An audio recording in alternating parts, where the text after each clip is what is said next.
Today we're going to be talking about panic.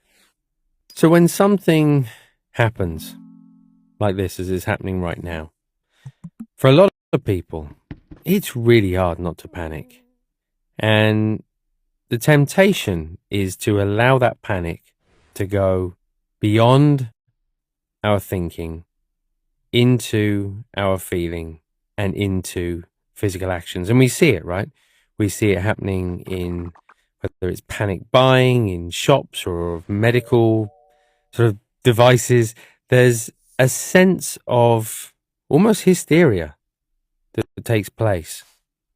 And whilst it's understandable, it's part of our survival instinct is to think kind of, okay, how are we going to get through this if such and such happens? At the same time, it's also, we have the ability to realize what we are thinking about retrospectively. So we can see a thought, kind of go, wow, that was heavy, and yet not necessarily follow through with it in an action. So I feel like in panic, there is the potential to practice restraint.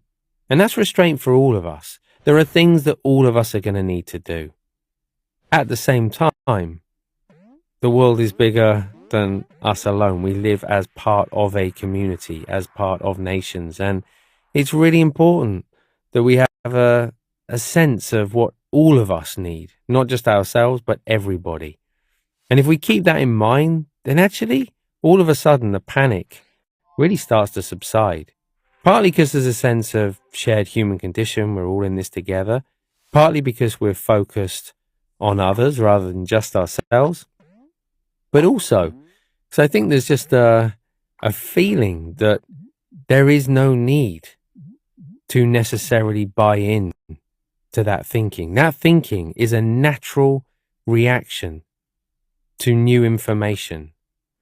But the mind is able to process that, to make sense of it, to rationalize it, and to then follow through with far more sort of sane actions. So as much as possible, noticing when the mind is spinning out in that direction, letting it go and coming back to a slightly more skillful, compassionate response.